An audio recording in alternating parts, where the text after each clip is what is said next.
Wizards play with spells, and spells are created through words, and words create reality by transferring what's our mind into the real world and having it reflect back in some way.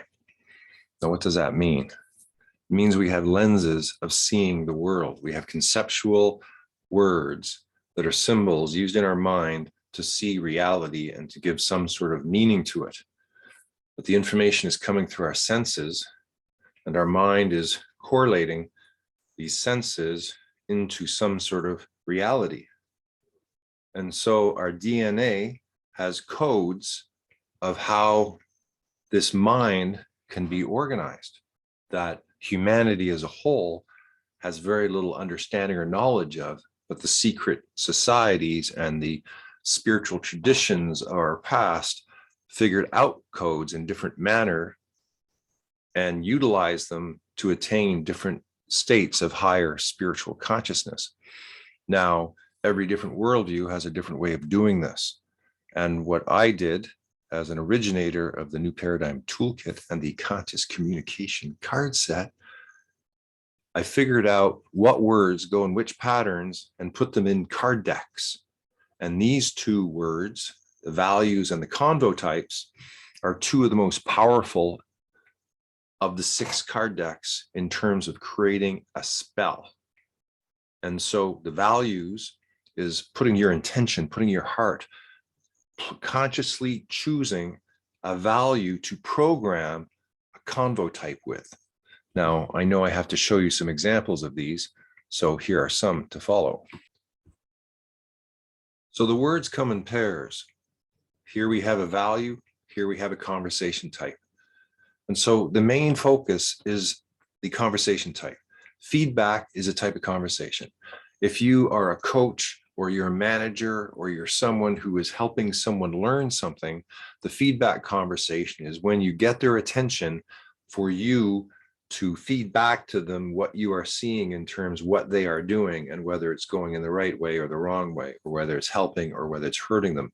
And so feedback is getting information from the outside of yourself so you can correct your course, so you can understand how to change your behavior. Now, over here, we have awareness, and the value of awareness is probably the most important value in terms of how you're going to use your feedback, because the coach needs a certain amount of awareness to understand what is right and what is wrong. If a coach is a basketball player and they're seeing someone take a shot, they know where the elbow should go. They're looking at that. They're looking at specific points so they can help the player become a better shooter. Now, every profession is going to use feedback differently. And someone who's driving a car in some Formula One race is going to have a different type of feedback coming at them than someone who's a doctor who's doing some sort of surgery. So depending upon the vocation, the feedback is going to be very different, and what you're going to become aware of is going to be different. But the quality of awareness, the amount of awareness, the depth of awareness, how much in that present moment are you taking in, and how much can you use of that to give the feedback back to the person who is necessary in using it. Here we have the conversation type of an instructional conversation, which this is, versus the value of discovery. And so again, what we're doing is we're putting intention into the conversation. So if I have the intention of discovery in instructional, I'm going to be a lot more open than if I had, let's say, something like order or ruthlessness at instruction. So depending upon how you want to come across, depending upon how you want to program the field, depends upon the value you're changing. So a value like discovery means that you are looking to discover new things. You're not just teaching in a manner that this is the way to do it and this is the only way to do it. You're going, well, it could work this way, perhaps it could work this way. Let's discover together how we're going to teach this and how we're going to learn this. And so this is a breakthrough in human communication and in human thinking. It's a methodology of creating over 100 values with over 78 conversation types and creating pairings, creating polarities of super spells, of combinations that dictate results that you want. You might have heard of nonviolent communication. That's basically compassion at a healing conversation. Maybe I can find that. So here we have compassion and healing conversation. So when someone is in pain and they need to heal, basically the person who's receiving it, who's listening, needs to have compassion. And when they have compassion in their heart and they empty their mind and the person gives them their pain, healing will take place. Basically, it's attention, right? We all need attention for when we're wounded. And if we didn't get it when we were young, we look for it when we get older. So we have these patterns of looking for attention. And so the true healing comes when you get that type of attention. And that's what compassion does. Compassion links to our soul. Compassion links to the creator. Compassion links to our own heart. And compassion goes to the other in terms of brotherhood or sisterhood and caring about who that person is. And so it has a great healing effect. And this is one of the many super spells that humans can use to transform how they communicate and how they share their life and their attention with people. The conversation type is the interview, and the value is goodness. Now, this is again is a different type of conversation than the healing or the instructional video conversation types that were spoken of earlier. An interview, as you know, is between two different people, and the interviewer is the one asking the questions, and the interviewee is the one answering them. And so when you have the value of goodness, it could be that you're looking for the good in the other person, and you're setting that intention to bring the good out of that person, which makes sense in an interview, right? And so you might be looking to what good things they have done and what kind of goodness they're bringing into the world. And these are aspects that humanity right now needs to seek, because there's so many people on the planet that are doing good things, but we're bombarded by this psyop to take our minds away from the true reality of what is occurring. And so by choosing the conversation type that you want, by choosing the type of conversation intention that you want to put into it, you are taking control of your mind, and you are using your mind for its higher powers, which deep down is the connection to the soul. Here we have the clearing conversation with courage.